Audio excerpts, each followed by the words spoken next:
विद्यार्थी मित्रो, आपल्याला जो आज पार्ट पाहिजे तो आहे सेल डिव्हिजन. आता या सेल डिव्हिजन शिकत असताना अगदी सुरुवातीला काय केलं त्यांनी तर काही प्रश्न दिलेले आहे.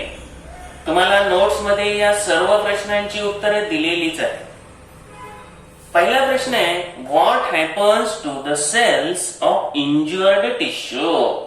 इंज्युअर्ड टिश्यू म्हणजे काय म्हणायचं तर इजा झालेल्या टिश्यू म्हणजे त्यांना इजा झालेली असते, जखम झालेली असते. At the time of injury cells त्या ठिकाणच्या काय होतात डॅमेज होतात. सेल डॅमेज झाल्या, त्या सेल्स खराब झाल्या तर त्या ठिकाणच्या सेलची काय झाली पाहिजे भरपाई झाली पाहिजे, दुसऱ्या सेल्स तिथं आल्या पाहिजेत. ब्लड कॅपिलरीज त्या ठिकाणी रप्चर झालेले असतात. तिथला जो एरिया असतो तिथं इन्फ्लेम्ड होतं, दाह होतं, बरोबर, त्याला पेन व्हायला लागतात. आता या ठिकाणी तिथं ज्या ठिकाणी जखम झालेली आहे त्या ठिकाणी न्यू सेल्स फॉर्म होतात का? हो, न्यू सेल्स फॉर्म झाल्यानंतरच हिलिंग ऑफ वुंड होणार आहे ना. हिलिंग ऑफ वुंड म्हणजे काय? हिलिंग ऑफ वुंड कशाला म्हणायचं? जखम भरून येणे. तर ती जखम आहे ती भरून येणे म्हणजेच या ठिकाणी तिथं न्यू सेल्स फॉर्म होणे. Do the plants get injured when we pluck the flowers? How are those wounds healed? जेव्हा आपण प्लांट्सला त्यांची फुलं पानं तोडतो त्यावेळेला त्या इंज्युअर्ड होतात का? त्यांच्या ज्या जखमा आहेत, ज्या वुंड्स आहेत, कशा हील होतात, भरून येतात. तर आपण फुलं पानं तोडली, फांद्या तोडल्या म्हणजे त्या प्लांट्सला इंजुरी होतेच. बर, त्यांच्या ज्या वुंड्स आहेत त्या हील कशा होतात तर एक लक्षात घ्या, आज आपल्याला शिकायचंय ते म्हणजे मायटॉसिस. मायटॉसिस होतं कुठं होतं तर मेरिस्टेमेटिक टिश्यूज ज्या प्लांट्स मध्ये असतात त्या मेरिस्टेमेटिक टिश्यू काय त्यांचं काय होतं मायटॉसिस. पहा, मेरिस्टेमेटिक टिश्यू. आता टिश्यूचे जे दोन आपल्याला जे प्रकार आहेत त्यामध्ये मेरिस्टेमेटिक कशाला म्हणायचं? मेरिस्टेमेटिक टिश्यू कशाला म्हणायचं? 9th स्टँडर्ड मध्ये आपल्याला मेरिस्टेमेटिक टिश्यू झालेल्या होत्या. त्यात काय दिलेले आहे त्यांनी? मेरिस्टेमेटिक टिश्यू कुठे असतात? Specific parts. लिहून ठेवा, तिथं तुम्हाला लागणारच आहे, माहिती असायला पाहिजे. Specific parts of plant. आणि त्या पार्ट मध्ये ग्रोथ झाली की त्या ठिकाणी तुम्हाला त्या भागाची वाढ होणार आहे. त्यामध्ये तुम्हाला दिलेलं काय होतं? Apical meristematic tissue. आठवत असेल पहा, apical meristematic tissue, intercalary meristematic tissue, figure वगैरे तुम्ही काढली असेल. त्यानंतर थर्ड कुठली होती? Lateral meristematic tissue. एकदम बरोबर आहे. तर अपायकल मेरिस्टेमेटिक टिश्यू कुठे होत्या? टीप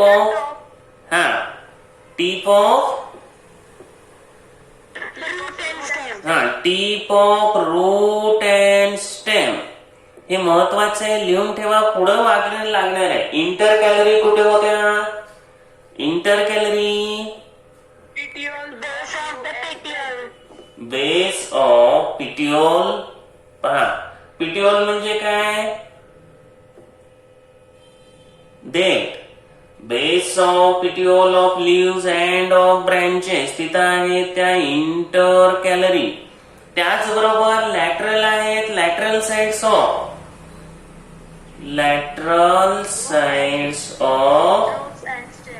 रूट्स अँड स्टेम. तर हे माहिती असावं म्हणून थोडस तुम्हाला सांगितलेलं आहे. मेरिस्टेमेटिक टिश्यू या स्पेसिफिक पार्ट मध्ये असतात आणि त्या स्पेसिफिक पार्ट मध्ये असल्यामुळंच त्या ठिकाणी त्यांची ग्रोथ होते आणि त्यांच्यामुळंच या ठिकाणी वनस्पतींची ग्रोथ होणार आहे हे लक्षात ठेवा. अपायकल, इंटरकॅलरी, लॅटरल मेरिस्टेम हे त्यांचे टाइप्स आहे.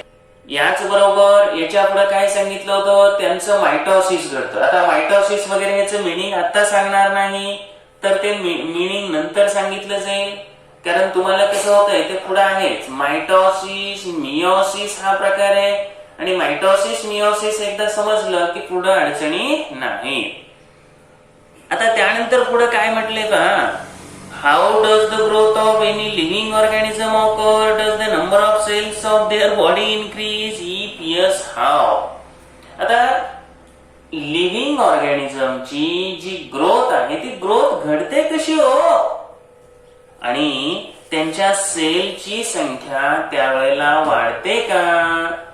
प्रश्न काय आहे, ग्रोथ कशी घडते, ग्रोथ घडताना सेलची संख्या इन्क्रीज होते का. काय येईल आन्सर, होते. हा, म्हणजे त्या ठिकाणी त्यांची लिव्हिंग ऑर्गॅनिझमची जर ग्रोथ पाहिली, नोट्स ओपन करा तुम्हाला ते दिसेल. Increase in number of cells सांगितलेले, हो, त्यामध्ये सेल डिव्हिजन, मायटॉसिस वगैरे सगळं दिलेलं आहे.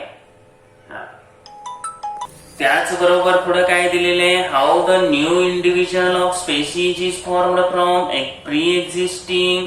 हा, एक लक्षात घ्या, यापूर्वी आपण शिल्डन साहेबांचा वगैरे जो सिद्धांत आहे 9th मध्ये पाहिला होता. आणि सेल थेअरी मध्ये काय दिलं त्यांनी, new cell arises from pre existing. नवीन सेल निर्माण होते, म्हणजे त्यासाठी प्री एक्झिस्टिंग सेल पाहिजे की नाही. हा, आता प्री एक्झिस्टिंग सेल पासूनच न्यू सेल अराइज होणार आहे. फक्त राहतो प्रश्न काय की प्री एक्झिस्टिंग म्हणत आपण जर पाठीमागे पोहोचलो तर शेवटी पहिली सेल तरी कशी तयार होणार, हा प्रश्न आला की नाही. हा, परंतु एक लक्षात घ्या, फर्स्ट सेल तयार होण्याच्या पण वेगवेगळ्या थेरीज आहेत.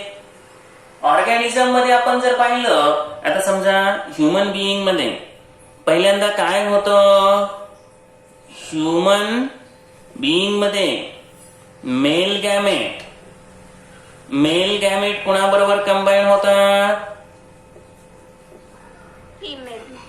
फिमेल गॅमेट बरोबर कंबाईन होतात. हा, आता या ठिकाणी काय तयार होतं यांच्या युनियन मधून, काय बनणार, झायगॉट बनणार. एकदम बरोबर आहे, झायगॉट बनतं. आता ही झाली पहिली सेल, ही पहिली सेल झाली. झायगॉट बनणं ही पहिली सेल झाली. बरं, ही सुद्धा प्री एक्झिस्टिंग पासूनच बनली की नाही, फिमेल मेल गॅमेट यांच्यापासून बनली. हा, आणि हे मेल गॅमेट फिमेल गॅमेट सुद्धा प्री एक्झिस्टिंग पासूनच बनले. म्हणजे तुम्ही कितीही पाठीमागे गेला तरी हे असंच जाणार आहे. पण एकदम सुरुवातीचा ऑर्गॅनिझम कसा बनला, त्यासाठी इव्होल्युशन थेअरी पहा, प्रोटोप्लाझम वगैरे बनणं. हा, आता इथं आलोय आपण थोडं पुढे चला. झायगोट पासून काय बनणार, एम्ब्रियो. एकदम छान, हेच खूप मुलांना लक्षात नाही, झायगोट पासून काय बनतो. तर एम्ब्रियो पहिल्यांदा झायगोट नंतर एम्ब्रियो. काय एम्ब्रियो पहिल्यांदा नंतर झायगोट, पहिल्यांदा झायगोट. चला, खूप महत्वाचा भाग आहे, त्या भागामध्ये आपण एंट्री करायला लागलोय. लक्ष द्यायचं आहे सगळ्यांनी. Cell division is very important properties of cells and living organism. सेलची पण ती व्हेरी इम्पॉर्टंट प्रॉपर्टी आणि लिव्हिंग ऑर्गॅनिझमची. सेलची संख्या वाढली म्हणजेच ग्रोथ झाली आणि डेव्हलपमेंट झाली. या सेल डिव्हिजन मुळेच न्यू ऑर्गॅनिझम्स तयार होतात. आता त्यामध्ये सुरुवात पॉइंट केलेली कशापासून आहे, प्री एक्झिस्टिंग पासूनच. मल्टी सेल्युलर ऑर्गॅनिझम ग्रो होताना सुद्धा तो पहिल्यांदा कसा असणार आहे रे? युनिसेल्युलर असणार. युनिसेल्युलर. हा, पहिल्यांदा तो असणार युनिसेल्युलर. आणि युनिसेल्युलर पासून हळूहळू डिफरन्सिएशन होणार आणि मल्टी सेल्युलर बनणार. इमॅसिएटेड बॉडी कॅन बी रिस्टोर्ड. कशाला म्हणायचं इमॅसिएटेड? कृश झालेली, झिजलेली, वीक झालेली. आता ह्या बॉडीचं रिस्टोरेशन कशापासून होतं? अहो, सेल डिव्हिजन पासून होणार. काय सारखं तोच भाग आहे, सेल डिव्हिजन. तुमच्या ओन हिलिंगला जबाबदार cell division. Emaciated body restore करणं, cell division. Number of cells वाढणं, cell division. Living organism growth होणं, cell division. Growth and development होणं, सेल डिव्हिजन. आता लक्षात आलं असेल एवढी महत्वाची सेल डिव्हिजन आहे. हा, त्या सेल डिव्हिजनला शिकायचं आहे. खूप ब्युटिफुल असा हा टॉपिक आहे. सुंदर अशा या टॉपिक मध्ये आपण एंट्री करतोय. पहा, लक्ष द्यायचं. लक्ष दिलं तर हा टॉपिक खूप इंटरेस्टिंग वाटणार आणि समजल्याशिवाय राहणार नाही. तर त्याचे पहिल्यांदा 2 टाईप आहे. एक आहे मायटॉसिस आणि दुसरा आहे तो म्हणजे मियोसिस. हा, आता परत ऐका, क्लिअरली ऐकायचं. मायटॉसिस कुणामध्ये घडतं, मियोसिस कुणामध्ये घडतं हे येणार आहे पुढं. पण त्याच वेळेला आपल्या शरीरामध्ये ज्या सेल्स आहेत त्यामध्ये एक लक्षात घ्या, मायटॉसिस घडतं प्रामुख्याने सोमॅटिक सेल्स. एकदम छान. हा, आता सोमॅटिक सेल्स म्हणजे कसल्या सेल हो? सांगतो. सोमॅटिक सेल म्हणजे तुमचं ब्रेन आहे की नाही, तुमची किडनी आहे की नाही, तुमचं लंग्स पहा, किडनी पहा, लिव्हर पहा, हार्ट पहा. अहो, सगळ्याच ऑर्गनची नावं सांगायला लागलाय सर. हो, बरोबर आहे ना. सोमॅटिक सेल म्हणजे अशा सेल ज्यामुळं तुमची ग्रोथ अँड डेव्हलपमेंट होते. अरे बाप रे, म्हणजे ह्या सेल खूप महत्वाचे आहेत. हो, ग्रोथ अँड डेव्हलपमेंट म्हणजे सोमॅटिक सेल मुळे काय होणार? ग्रोथ अँड डेव्हलपमेंट होणार. कुठं असतात ह्या cell? Kidney, liver, lungs, brain, liver. अहो, सगळ्या ऑर्गनची. पॅनक्रियास, हो, intestine, leg, hand, nose, nostril. अहो, सगळीकडे जळीस्थळी काष्टी पाषाणी म्हटल्यासारखं. हा, याच बरोबर हे मायटोसिस आहे ना. ऐका, एक अजून महत्वाचा शब्द आहे, स्टेम सेल्स. काय होतं, प्रत्येक कन्सेप्ट व्यवस्थित समजावा लागतो तर ते शिकण्याला मिनिंग आहे. स्टेम सेल्स म्हणजे काय माहितीये तुम्हाला? सांगू शकता? तर ज्या सेल्स पासून न्यू सेल्स राईज होतात त्यांना म्हणायचं स्टेम सेल्स. थोडक्यात ह्या असतात इनिशिएशन कोडॉन होतं की नाही, इनिशिएशन कोडॉन पासून स्टार्ट होत होतं. तसं ह्या कसल्या सेल्स असतात?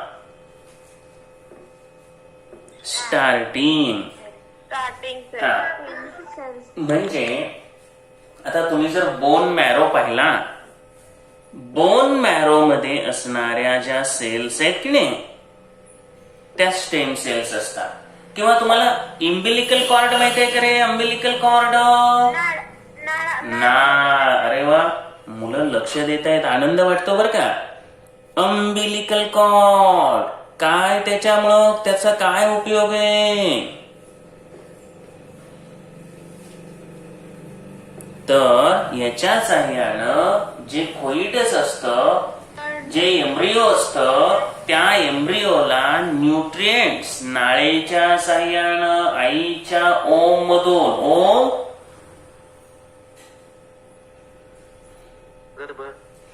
गर्भाशयातून जे न्यूट्रिएंट्स आहेत ते एम्ब्रिओला सप्लाय करणं हे काम कुणाचं असतं? अंबिलिकल कॉर्डचं. या कॉर्ड मधून तिथं न्यूट्रिएंट्स पोहोचवले जातात. ऐका हा. तर ह्या अंबिलिकल कॉर्ड मध्ये तुमच्या बोन मॅरो मध्ये ह्या स्टेम सेल्स असतात. म्हणजे ह्या सुरुवात करतात. न्यू सेल्स यांच्यापासूनच अराईज होतात. म्हणजे काय महत्वाचे आहेत हो स्टेम सेल्स? खूप खूप महत्वाचे आहेत ह्या स्टेम सेल्स. आलं लक्षात? स्टेम सेल्स कशाला म्हणायचं? हा, तर त्यांच्यापासून न्यू सेल्सची निर्मिती होते आणि म्हणून त्यांना म्हणायचं स्टेम सेल्स. मी आता आठवण करून देतो या. जर स्टेम सेल विषयी तुम्हाला डिटेल वाचायचंच असेल, आलाय आता विषय आणि माझ्याही लक्षात आले, तुम्हाला सांगतो टॉपिक नंबर 7 मध्ये जा. टॉपिक नंबर या ठिकाणी 8 मध्ये ह्या स्टेम सेल्स दिलेल्या आहेत तुम्हाला. 8 मध्ये हे सगळं स्टेम सेलच आहे तिथं. अगदी त्या ठिकाणी डिटेल दिलेले. काय म्हटलं? न्यू झायगोट तयार होताना स्टेम सेल्स पासूनच होणार. Zygote union of male female gamete. Earliest stage of development म्हणजे काय आहे? Stem cells. आता ठीक आहे, ज्यांना ऍडिशनल माहिती मिळवायची आहे त्यांनी या स्टेम सेलचं पेज नंबर 88 आणि 89 रीड करावं. अजून जबरदस्त माहिती मिळून जाईल आपणाला. इथं एवढी पुरेशी आहे. त्यानंतर आता पहिल्यांदा आपण काय पाहिलं? सोमॅटिक सेल्स आणि स्टेम सेल्स. त्याचबरोबर हे जे मिओसिस आहे, हे मिओसिस कुठं घडतं? तर हे रिप्रोडक्टिव्ह सेल्स. कुठं घडतं? तर रिप्रोडक्टिव्ह सेल्स. यालाच म्हणतात जर्म सेल्स. म्हणजे मिओसिस जे घडतं तर ते फक्त रिप्रोडक्शन साठी. जर्म सेल्स मध्येच. आता हे क्लिअर झालं. Mitosis takes place in somatic and आणखी नाही somatic and stem cells. Meiosis takes place in reproductive cells. Germ cells. हा, आता एक लक्षात घ्या. स्ट्रक्चरल ऑर्गनायझेशन म्हणजेच या ठिकाणी तुम्हाला काय पाहिलं पाहिजे? Structural organisation of cell. अगदी सुरुवातीला जर आपण पाहिलं, सुरुवातीलाच एक सेल असेल, त्या सेल पासून अनेक टिश्यू बनतील, टिश्यू पासून ऑर्गन बनेल, ऑर्गन पासून ऑर्गन सिस्टीम्स बनतील. हे बरोबर आहे. हा, प्रत्येक सेल जर घेतली, आता समजा प्लांट सेल असेल, अॅनिमल सेल असेल. आता अॅनिमल सेल घेतली तर त्याला हे काय असतो? न्यूक्लियस असतो. न्यूक्लियस मध्ये ऐका, हे न्यूक्लिअर मेम्ब्रेन आहे. या न्यूक्लिअर मेम्ब्रेन मध्ये काय असणार आहे? न्यूक्लिओलस असणार आहे. बरोबर आहे. तर सेल घेतली, सेल मध्ये हा सायटोप्लाझम आहे. त्यानंतर हे काय आहे? न्यूक्लिअर मेम्ब्रेन आहे, न्यूक्लियस आहे. न्यूक्लियस मध्ये न्यूक्लिओलस असतो. हे सगळं माहिती असायला पाहिजे. त्याचबरोबर आणखी काही सेल ऑर्गॅनेलिज असतात. हे सांगितलं सायटोप्लाझम, हे सांगितलं न्यूक्लिअर मेम्ब्रेन आहे. हे बाहेरचं काय आहे? हे आहे सेल मेम्ब्रेन. यानंतर हे सायटोप्लाझम आहे. त्याचबरोबर हे काय आहे दाखवलेलं, जे थोडस पोरस असतं? Nuclear membrane. आता हे सगळं पार्ट पाहिजे. न्यूक्लिअर मेम्ब्रेनच्या आतमध्ये इथं काय असणार? हा, न्यूक्लिओलस. काय असणार? न्यूक्लिओलस. न्यूक्लिओलसचं काय काम असतं? जे आपले रायबोसोम्स आहेत की नाही, प्रोटीनची फॅक्टरी. प्रोटीन कुठं बनतात? प्रोटीन्स रायबोसोम्स. ते प्रोटीनची फॅक्टरी बनवणं हे काम असतं कुणाचं? न्यूक्लिओलसचं. त्यानंतर याच्यामध्ये असे डीएनए असतात, बरोबर. त्याचबरोबर थोडस जर तुम्ही पाहिलं, हा जो न्यूक्लियस आहे की नाही, हा न्यूक्लियस आहे. सेल पाहिली, आता याला काय म्हणू आपण? हा न्यूक्लियस आहे. न्यूक्लियसच्या इथं असे परपेंडिक्युलर एकमेकांना असे सेंट्रिओल्स असतात. आता बाकीच्या ऑर्गॅनेलिज आहेतच, ते आपण बघणार नाही. लायसोसोम्स, ER वगैरे, इथं त्यांची गरज नाही. तुम्हाला या ठिकाणी एक लागणारे कोण आहेत? तर पहा परत एकदा, सेंट्रिओल. सेंट्रिओल काय आहे? तर असे परपेंडिक्युलर दोन रेक्टँगल असतात एकमेकांना, ते इथं तुम्हाला आढळतील. त्याची इथं गरज आहे. त्याचबरोबर हे जे डीएनए आहे, डीएनए हे काय आहे? जेनेटिक मटेरियलच आहे. बर, आता हे डीएनए जे आहे, डीएनए कंडेन्स होऊन, डीएनए कंबाईन होऊन काय बनतं? डीएनए कंडेन्स होतं. ऐका, खूप महत्वाची माहिती आहे, आता अजिबात बाहेर पडायचं नाही, खूप खूप इम्पॉर्टंट आहे. डीएनए हा थ्रेड आहे.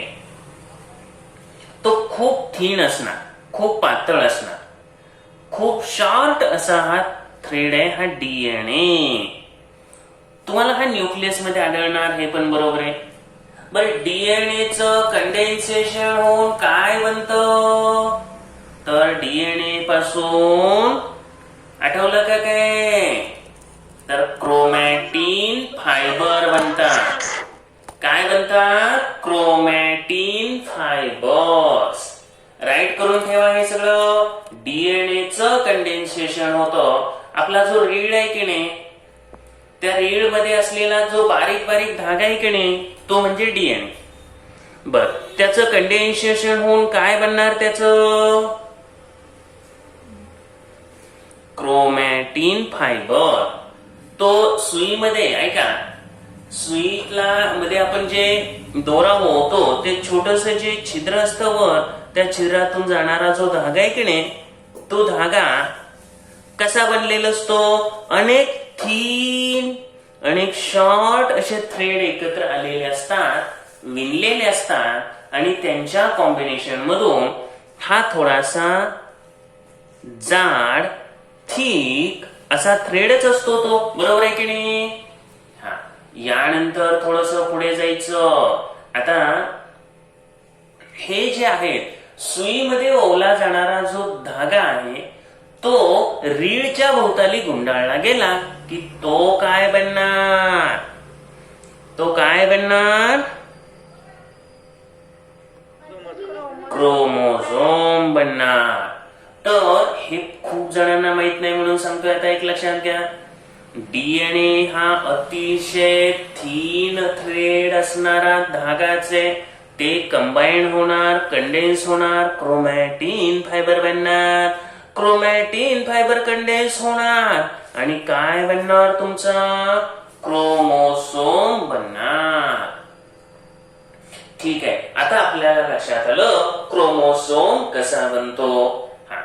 9th स्टँडर्डला तुम्ही क्रोमोसोम पाहिले.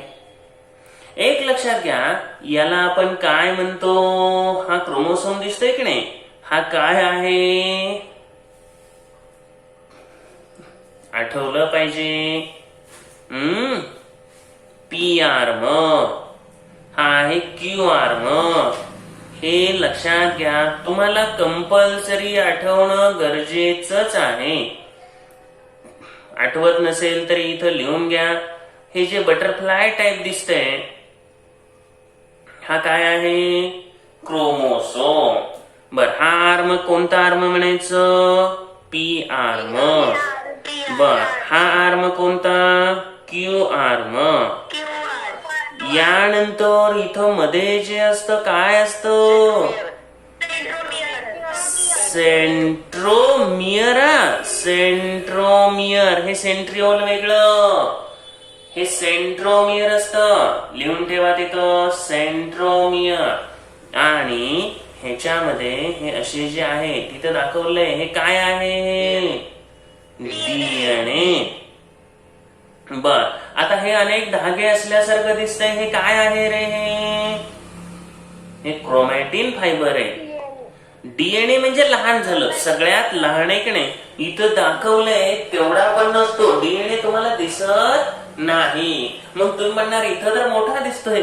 अहो समजण्यासाठी दिलाय ते, नाहीतर अदृश्य कसा दाखवायचा, इनविजिबल कसा दाखवायचा डीएनए. ही आकृती इथं डीएनए बघा म्हणायचं का, इथं इनविजिबल आहे. तर हे दिसावं म्हणून थोडस मोठा केलेलं आहे. ही फिगर 9th स्टँडर्ड मध्ये झालेले. P arm, Q arm, centromere आणि डीएनए. चलो, क्रोमोसोम कसा बनतो हे समजलं. क्रोमोसोम कशापासून बनलेला असतो? Chromatin fibre. क्रोमॅटिन फायबर कशापासून बनलेले असतात? डीएनए. डीएनए पासून क्रोमॅटिन फायबर, क्रोमॅटिन फायबर पासून क्रोमोसोम. हे खूप आता इम्पॉर्टंट आहे, कारण याच्याशिवाय पुढे काही समजत नाही. कारण सेल डिव्हिजन हा सगळा जिनेटिक्सशी रिलेटेड पार्ट आहे. आणि पुढे गेला ना तर जिनेटिक्स हा फार फार डिटेल आहे. कोणत्याही प्रकारचं सेल डिव्हिजन होणं त्याच्या अगोदर क्रोमोसोमची संख्या डबल होते. मग तुमचं मायटॉसिस असू द्या नाहीतर मियोसिस असू द्या, सेल मध्ये क्रोमोसोमची संख्या डबल होते. म्हणजे आपल्याकडे जर क्रोमोसोम 2n असतील तर ते किती बनणार? 4n बनणार. 2n चे 4n. महत्वाचा, सगळ्यात महत्वाचा पॉइंट आहे, रिकाम्या जागेला ट्रू फॉल्स ला दिला जातो. काय? सेल डिव्हिजन एक लक्षात घ्या, होण्याच्या बिफोर पहिल्यांदा काय होतो? Cell doubles its chromosome. म्हणजे क्रोमोसोमची संख्या डबल होते. म्हणजे 23 असतील तर 46 होणार, 46 असतील तर 92 होणार. ह्युमन मध्ये, मानवामध्ये किती क्रोमोसोम्स असतात रे? 46 क्रोमोसोम्स. म्हणजे किती पेअर बनणार त्यांच्या? 23 पेअर्स बनणार. खूप महत्वाचं आहे हे. येतं कुठंतरी 46 क्रोमोसोम्स ह्युमन सेल मध्ये असतात, त्यांच्या किती पेअर्स बनणार? 23 पेअर्स बनणार. आता क्रोमोसोम काय आहे? तर क्रोमोसोम तसं जर पाहिलं तर हा ज्या वेळेला सेल डिव्हिजन होतं त्यावेळेला हा डंबेल शेपड दिसतो. हा डंबेल शेपड आहे, अदरवाइज एक रॉड शेपड आहे.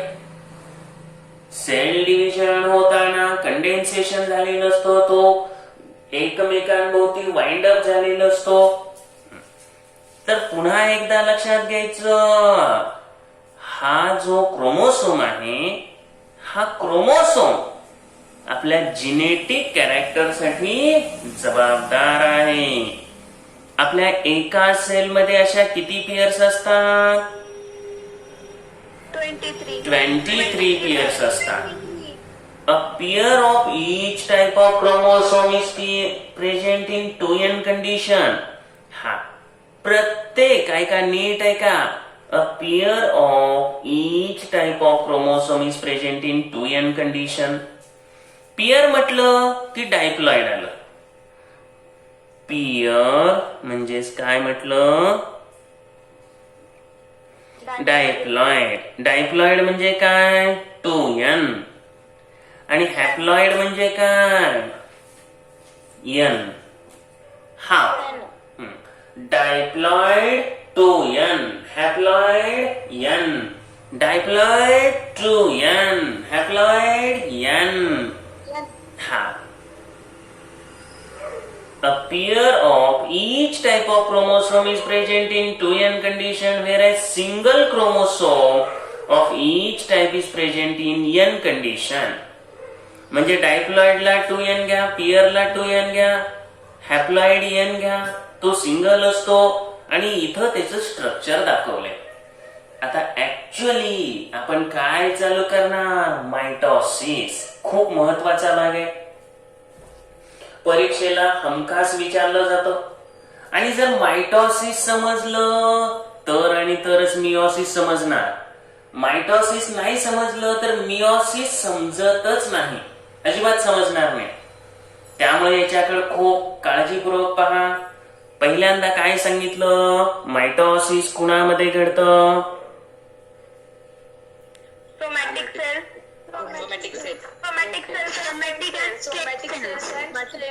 Somatic cells and stem cells. Point आत्ताच पाठ करून टाकायचे बघा, एकदम perfect. Somatic and stem cells divide mitotically. आता मायटॉसिस मध्ये पण ऐका, मायटॉसिस या 2 प्रकारच्या सेल मध्ये घडतं. ऐका हो ऐका. या मायटॉसिस मध्ये सुद्धा 2 स्टेप्स असणार. अरे बापरे. पहिली स्टेप आहे कॅरिओकायनेसिस, दुसरी आहे सायटोकायनेसिस. खूप महत्वाचा भाग आहे आता. तर mitosis takes place in 2 steps. Karyokinesis. What is meaning of karyo? काय मीनिंग आहे कॅरिओचं? न्यूक्लियस. म्हणजे कॅरिओ म्हणजे न्यूक्लियस. म्हणजे हे कुठं घडतं? न्यूक्लियस मध्ये घडतं. सायटोकायनेसिस म्हणजे काय आहे? सायटोप्लाझमचं डिव्हिजन. सायटोप्लाझमचं डिव्हिजन. आणि कॅरिओकायनेसिस आहे न्यूक्लियसचं डिव्हिजन. ठीक आहे, पहिल्यांदा समजलं. Mitosis takes place in somatic stem cells. हो.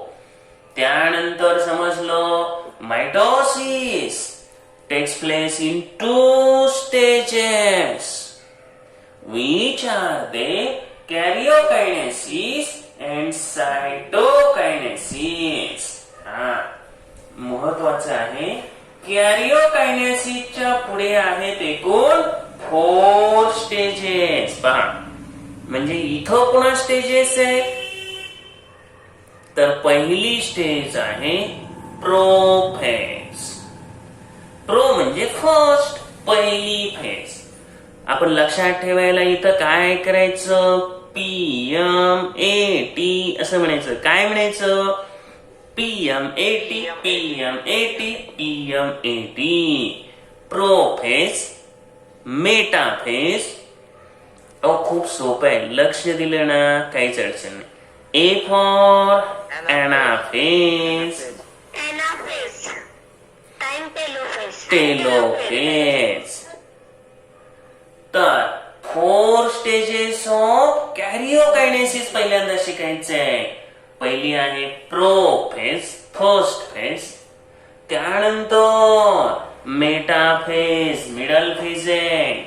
त्यानंतर ऍनाफेज आहे, सेकंड लास्ट. आणि टेलोफेज ही न्यूक्लियर डिव्हिजनची लास्ट फेज आहे. चल, तर आपण काय शिकायचं पहिल्यांदा? प्रोफेज. प्रोफेज मध्ये काय होतो? Condensation of basically thread like chromosomes. पहा, प्रोफेज. आता हे पाठ करत गेलं पाहिजे. एकदम डोक्यात आलं पाहिजे. प्रोफेज म्हणजे पहिली फेज. यामध्ये काय घडतंय आपण जर पाहिलं, न्यूक्लियस मध्ये कुठं असणार आहे हे क्रोमोसोम? न्यूक्लियस मध्ये असणार. हा, या ठिकाणी न्यूक्लियस मध्ये जे क्रोमोसोम्स आहेत पहिल्यांदा कसे होते? असे थ्रेड लाईक होते. बर, थ्रेड लाईक क्रोमोसोमचं कंडेन्सेशन चालू होतं. What is meaning of condensation? Folding. Folding म्हणजे ते जाड व्हायला लागतात. थीन थ्रेड लाईक क्रोमोसोम जे होते त्यांचं कंडेन्सेशन स्टार्ट होतं आणि त्यामुळे ते शॉर्ट थिक बनतात.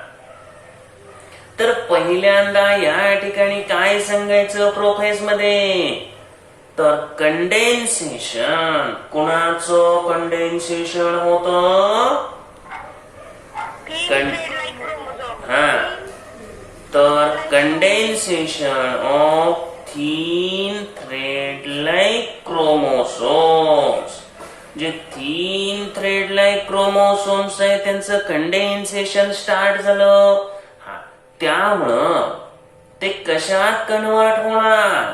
तर दिलेले पहा, शॉर्ट अँड थिक.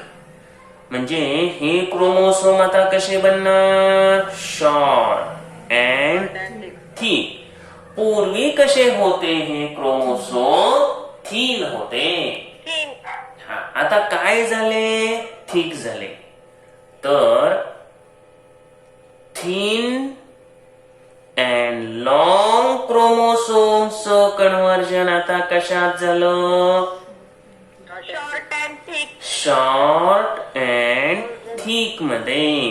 हे कंडेन्सेशन चालय, फोल्डिंग चालय. आणि यामुळं काय होतं? ऐका, ते त्यांच्या सिस्टर क्रोमॅटिड बरोबर दिसू लागतात. आता सिस्टर क्रोमॅटिड म्हणजे काय ऐका, तर ऍक्च्युअली क्रोमोसोम तुम्हाला माहितीये, क्रोमोसोमचे टाईप पण माहितीये. मेटासेंट्रिक, सब metacentric, अॅक्रोसेंट्रिक, telocentric.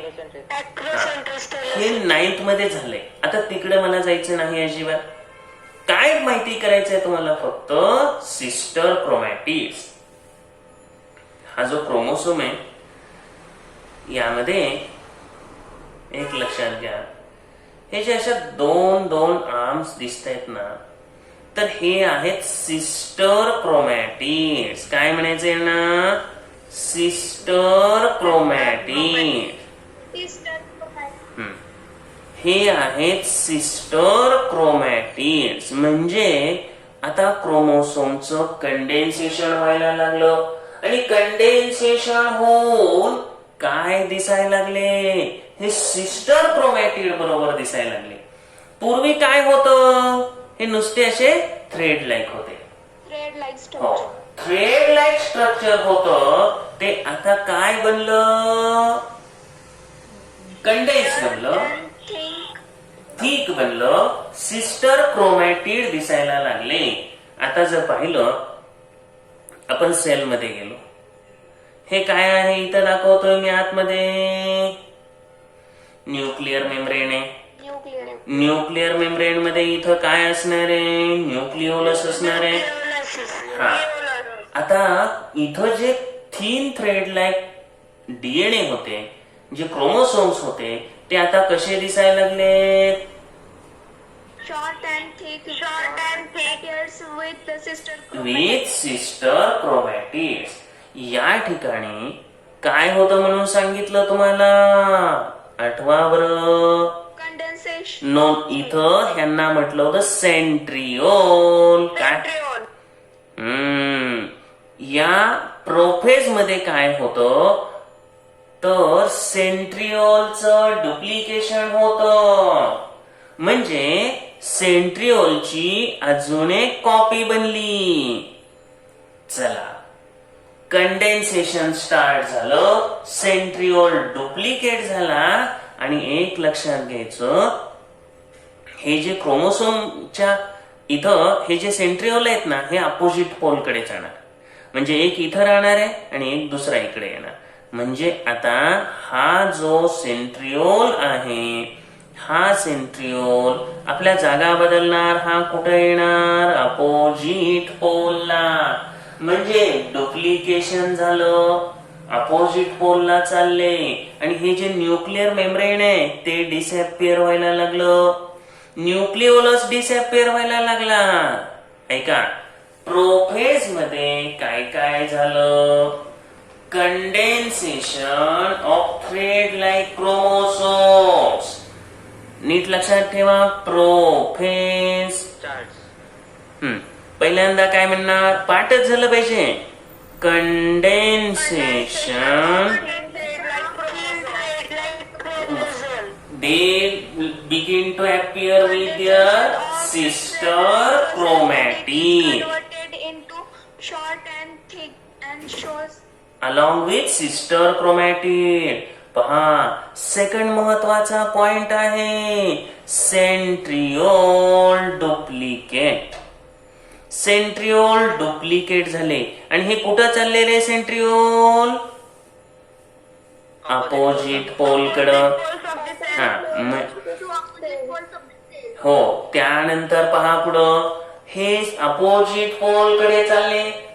Nuclear membrane disappear व्हायला लागलं आणि न्यूक्लिओलस सुद्धा डिसअपिअर व्हायला लागलं. हे झालं प्रोफेज. आता हे चालू झालं आणि ते कंप्लीट होतं मेटाफेज मध्ये. म्हणजे न्यूक्लिअर मेम्ब्रेन कम्प्लिटली डिसअपिअर होणार मेटाफेज मध्ये. मिडल फेज आहे. त्यानंतर न्यूक्लिओलस डिसअपिअर होणार मेटाफेज मध्ये. क्रोमोसोमचं कंडेन्सेशन कंप्लीट होणार आणि हे clearly visible along with sister chromatid. म्हणजे जे काही कंडेन्सेशन राहिलं होतं ते पण आता कंप्लीट झालं. आपण काय शिकतोय? हो, मेटाफेज शिकतोय. प्रोफेज मध्ये काय चालू झालं? Condensation of chromosome. ते एक लक्षात घ्या, हे कंडेन्सेशन कंप्लीट झालं मेटाफेज मध्ये, बरोबर. न्यूक्लिअर मेम्ब्रेन डिसअपिअर व्हायला सुरुवात झाली प्रोफेज मध्ये, ती कंप्लीट झालं मेटाफेज मध्ये. त्यानंतर न्यूक्लिओलस डिसअपिअर व्हायला स्टार्ट झालं, ते कंप्लीट झालं मेटाफेज मध्ये. हे 3 कामं झाली आणि सगळे जे क्रोमोसोम्स आहेत, आता ही सेल आहे. या सेलचं आपण काय केलं? मध्यभागी जसं इक्वेटर आहे, आपल्या पृथ्वीच्या मध्यभागातून जाणारं जसं इक्वेटर आहे, त्याच पद्धतीनं इक्वेटर म्हणजे विषुववृत्त.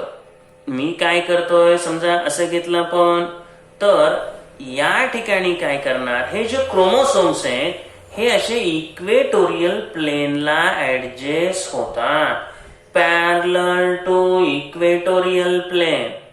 म्हणजे हे क्रोमोसोम काय व्हायला लागले? आता इक्वेटोरियल प्लेनला मध्यभागी एकमेकांना पॅरलल आले. हे प्लेन असं जर घेतलं आपण, तर हे क्रोमोसोम कुठे आले? हे मध्यभागी आले, बरोबर. लक्षात येत आहे का काय चालू झालं इथं? हे बटरफ्लाय सारखे दिसणारे जे क्रोमोसोम्स आहे हे कुठं आले?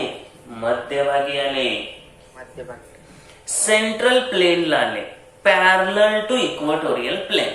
म्हणजे हे इक्वेटोरियल प्लेन आहे, या प्लेनला ते एकमेकांना पॅरलल आले. ठीक आहे, कंडेन्सेशन कंप्लीट झाले, न्यूक्लिअर मेम्ब्रेन डिसअपिअर झालेलं आहे, न्यूक्लिओलस डिसअपिअर झालंय. आता महत्वाचं काय? ते अरेंज्ड. कुठे अरेंज झाले? Parallel to equatorial plane. हा, मेटाफेज समजावी म्हणून आपण एक फिगर काढू. अपोजिट पोलला कोण आहे? तिथं सेंट्रिओल आहे, बरोबर. आता जर एक लक्षात घ्या, तुम्ही या पद्धतीने घेतलं, हे इक्वेटोरियल प्लेन असं पॅरलल घेतलं, हे असं घेतलं हॉरिझॉन्टली, तर त्या वेळेला एक लक्षात घ्या, तुमच्याकडं हे क्रोमोसोम्स आहेत. हे क्रोमोसोम्स कसे होणार एकमेकांना? पॅरलल ऍडजस्ट होणार आहेत की नाही? हे क्रोमोसोम्स आपण असे दाखवले. ह्या सेंट्रिओल पासून काय निघणार आहेत? Spindle fibre. हे स्पिंडल फायबर ह्या क्रोमोसोम्स मधून ह्यांचं जे मध्यभागी आपण क्रोमोसोम पाहिला होता त्याचं जे सेंट्रोमियर आहे त्याच्यातून पास होतात. तर हे स्पिंडल फायबर फॉर्म व्हायला सुरुवात झाली. स्पिंडल फायबर कुठून निघाले? सेंट्रिओल. सेंट्रिओल पासून निघाले. हे फ्लेक्झिबल प्रोटीन आहेत या ठिकाणी. हे या ठिकाणी ईच सेंट्रिओल पासून निघाले आणि सेंट्रोमियर मधून क्रोमोसोम मधून निघाले. चला 2 फेज कंप्लीट झाल्या. प्रोफेज मध्ये जे चालू झालं ते मेटाफेज मध्ये कंप्लीट झालं. प्रोफेज मध्ये कंडेन्सेशन चालू झालं. ते थिक बनले. सिस्टर क्रोमॅटिड बरोबर दिसायला लागले. सेंट्रिओल डुप्लिकेट झाले आणि मूव कुठं चालले? अपोजिट पोल कडे चालले. न्यूक्लिअर मेम्ब्रेन आणि न्यूक्लिओलस डिसॅपिअर व्हायला स्टार्ट झालं. त्यानंतर मेटाफेज मध्ये आला तर न्यूक्लिअर मेम्ब्रेन कम्प्लिटली डिसॅपिअर झालं. क्रोमोसोमनी त्यांचं कंडेन्सेशन कम्प्लीट केलं. न्यूक्लिओलस डिसॅपिअर झालं आणि हे क्रोमोसोम्स कंडेन्सेशन कम्प्लीट झाल्यामुळं सिस्टर क्रोमॅटिड बरोबर दिसू लागले. क्रोमोसोम्स कुठे अरेंज झाले? Parallel to equatorial plane. त्यानंतर हे जे सेंट्रिओल आहे त्यांच्यापासून काय स्टार्ट झाले?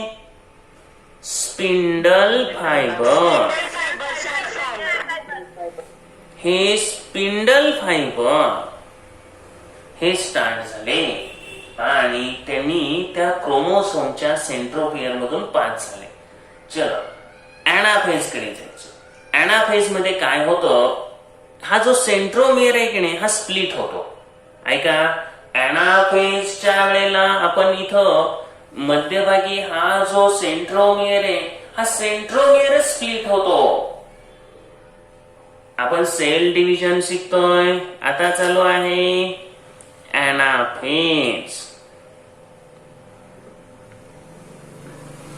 यामध्ये काय काम होतं? पहिल्यांदा सेंट्रोमियर स्प्लिट झाला.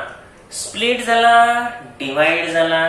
हो, आता सेंट्रोमियर स्प्लिट झाल्यावर काय होणार बाळांनो?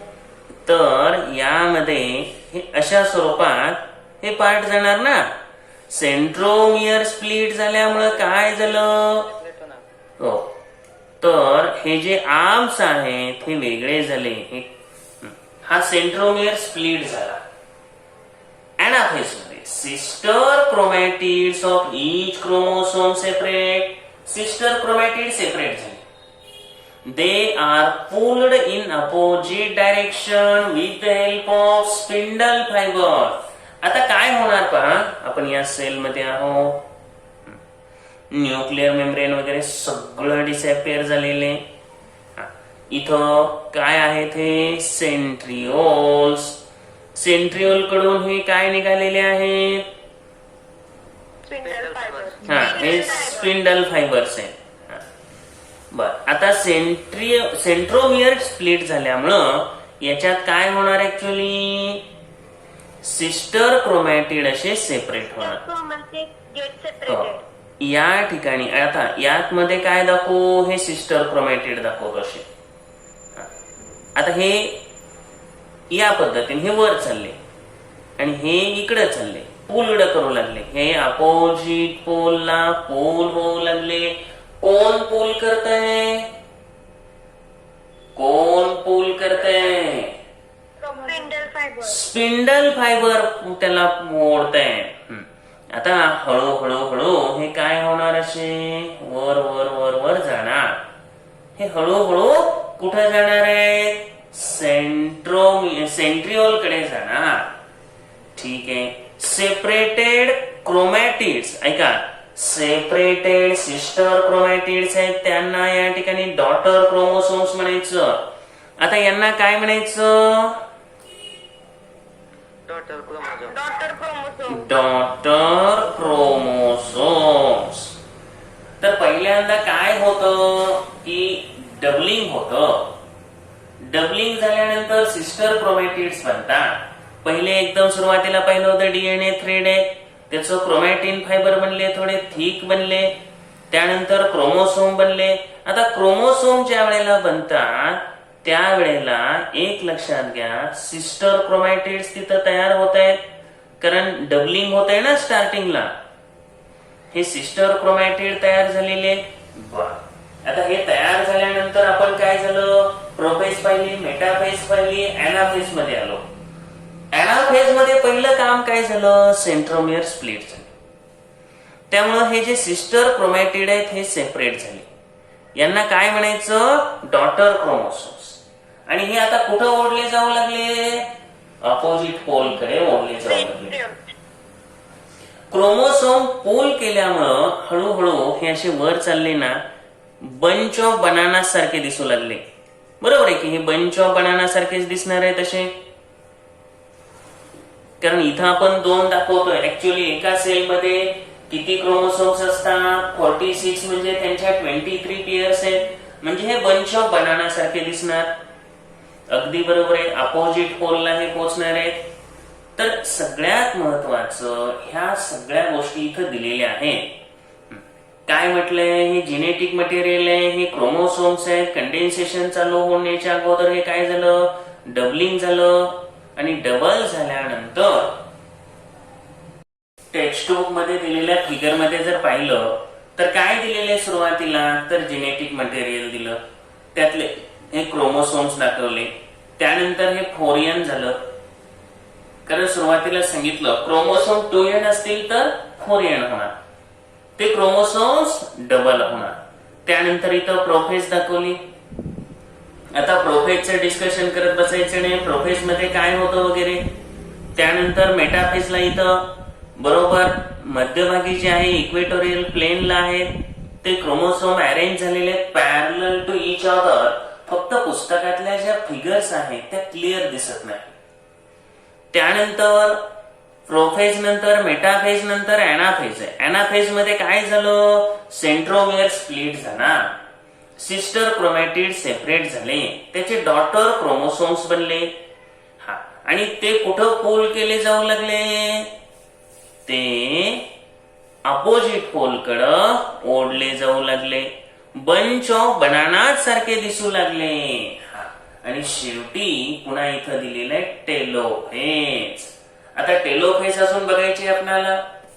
टेलोफेज मध्ये काय होणार आहे, तर हे पुन्हा रिव्हर्स होणार. सगळं रिव्हर्स होणार म्हणजे काय होणार आहे, तर अपोजिट पोलला जे क्रोमोसोम्स पोहोचलेले पहा, the chromosomes which have reached at opposite poles now start to डिकंडेन्स.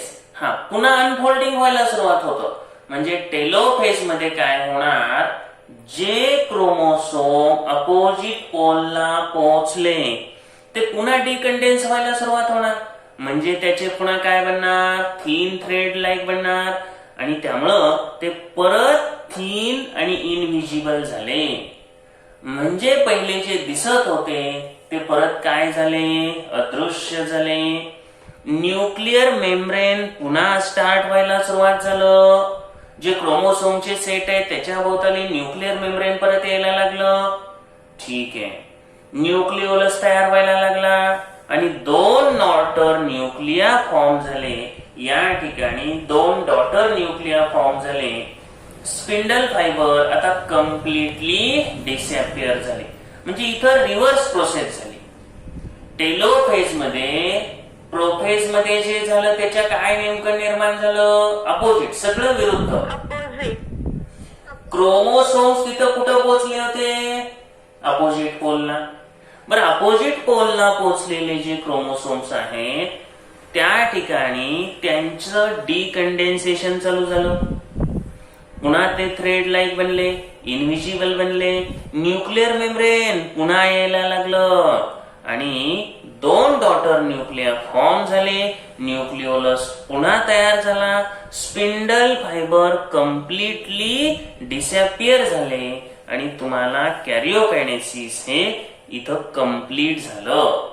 पुन्हा नीट लक्षात घ्या, ज्या 4 फेजेस आहेत, PMAT, P prophase, M metaphase, A anaphase, T telophase. प्रोफेजच्या एकदम अपोजिट कुठं घडलं? टेलोफेज मध्ये. टेलोफेज.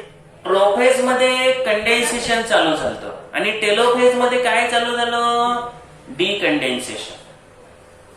न्यूक्लिअर मेम्ब्रेन डिसअपियर व्हायला कुठं चालू झालं? न्यूक्लिओलस डिसअपियर व्हायला चालू कुठं झालं? प्रोफेज मध्ये. आणि टेलोफेज मध्ये काय झालं? परत न्यूक्लिओलस परत अपियर व्हायला लागला. जो ईच डॉटर न्यूक्लियस जो आहे त्याच्या भोवताली त्याच्यामध्ये न्यूक्लिओलस दिसायला लागला. म्हणजे ईच डॉटर न्यूक्लियस मध्ये न्यूक्लिओलस दिसायला लागला. तर सेंट्रिओल जे डुप्लिकेट झालेले होते, आता दोघांकडे एक एक गेलेले, त्यांचे स्पिंडल फायबर कम्प्लिटली संपले. राहिल्या मधल्या 2 फेजेस, एक प्रोफेज नंतर होती ती मेटाफेज आणि एनाफेज. आता त्या पण दोन्ही फेज सोपे आहेत बरं का. मेटाफेज मध्ये काय सांगायचं? प्रोफेज मध्ये चालू झालेलं कंडेन्सेशन तिथं कम्प्लीट झालं. न्यूक्लिअर मेम्ब्रेन आणि न्यूक्लिओलस डिसअपियर होणं तिथं कम्प्लीट झालं. आणि एकच लक्षात ठेवायचं, क्रोमोसोम कुठे अरेंज झाले? Parallel to equatorial plane. आणि स्पिंडल फायबर स्टार्ट. ठीक आहे. एनाफेज मध्ये काय म्हणणार? सेंट्रोमियर स्प्लिट होणार, सिस्टर क्रोमॅटिड अपोजिट पोल कडे जाणार आणि सिस्टर क्रोमॅटिड अपोजिट पोल कडे गेल्यानंतर बंच ऑफ बनाना सारखे दिसणं. इथपर्यंत हा भाग झाला. म्हणजे PMAT कम्प्लीट झालं, कॅरिओकायनेसिस कम्प्लीट झालं. कॅरिओकायनेसिस नंतर सायटोकायनेसिस चालू होतं. यापूर्वीच आपण डिस्कस केलं, सायटोकायनेसिस म्हणजे सायटोप्लाझमचं डिव्हिजन असतं. हा, न्यूक्लियसचं डिव्हिजन झालं, 2 न्यूक्लियस तयार झाले. या ठिकाणी दाखवलेले त्यांनी की हे काय तयार झालेले. तर यामध्ये एक लक्षात घ्या, सायटोप्लाझमचं डिव्हिजन होताना एक नॉच तयार होतो. म्हणजे या ठिकाणी काय झालं, हे 2 एक लक्षात घ्या, ह्या सेल्स अशा इलॉंगेट झाले, 2 न्यूक्लियस तयार झालेले. बाकीचं त्यांचं मटेरियल सगळं तयार झालं की इथं एक असा नॉच निर्माण होतो. आणि हा नॉच निर्माण झाला, एक खाच, नॉच म्हणजे खाच आहे. अॅनिमल सेल मध्ये नॉच निर्माण होतो, तर प्लांट सेल मध्ये प्लेट निर्माण होते. आता ही प्लांट सेल आहे, तर या प्लांट सेल मध्ये अशी प्लेट निर्माण होते. आणि प्लेट निर्माण झाली, परत लक्षात घ्या, अॅनिमल सेल मध्ये काय निर्माण होतं? नॉच म्हणजे खाच निर्माण होते. हा, इथं दाखवलेले, हा नॉच दाखवलेले. आणि प्लांट सेल मध्ये एक प्लेट निर्माण होते आणि ही प्लेट हळूहळू वाढत जाते. हा नॉच पण हळूहळू असा वाढत जातो. आणि मग त्यानंतर काय होतो, सायटोप्लाझम सेपरेट होतो. आणि सायटोप्लाझम सेपरेट झाला की 2 सेल सेपरेट होतात. तर पुन्हा या दोघांमधला जो डिफरन्स आहे, काय डिफरन्स आहे? Cytoplasm divides by cytokinesis 2 new cells form होतात, डॉटर सेल्स तयार होतात. आणि यामध्ये notch is formed at equatorial plane. कुणामध्ये नॉच बनतो? Animal cell. इक्वेटोरियल प्लेनला मध्यभागीच नॉच बनतो. म्हणजे दोन्ही सेल मध्ये काय होतं, डिवायडेशन व्यवस्थितपणे होतं. प्लांट सेल मध्ये प्लेट, अॅनिमल सेल मध्ये नॉच. प्लांट सेल मध्ये प्लेट, अॅनिमल सेल मध्ये नॉच. हे खूप महत्वाचं आहे. इथे दिलेलं प्लांट सेल मध्ये नॉचच्या ऐवजी प्लेट तयार होते एक्झॅक्टली अलॉंग मिडलाईन, बरोबर मिडलाईनला. आणि 2 सेल्स या ठिकाणी सेपरेट होतात. तर हे आहे मायटॉसिस कंप्लीट, म्हणजे 1 सेलच्या 2 सेल तयार होणं. Cytokinesis is the सायटोप्लाझ्मिक division. सायटोप्लाझमचे division होतं. यामध्ये 2च गोष्टी सांगायच्या. काय? सायटोप्लाझम म्हणजे डिव्हिजन होताना notch is formed at the equatorial plane of animal cell. Notch increases, deepens, तो डीपन जातो, हळूहळू वाढत जातो gradually, and thereby 2 new cells are formed. In case of plant cell, instead of notch, there is a cell plate formed. And in this way, cytokinesis is also completed and 2 new cells are formed. Mitosis is essential for growth and development of body. It is also necessary for restoration of emaciated body. Emaciated body म्हणजे weak झालेली body, Cruz झालेली body, त्याचप्रमाणे ती भरून येणं, old healing, जखमा भरून येणं आणि ब्लड सेल्स तयार होणं, याच्यासाठी मायटॉसिसची गरज आहे.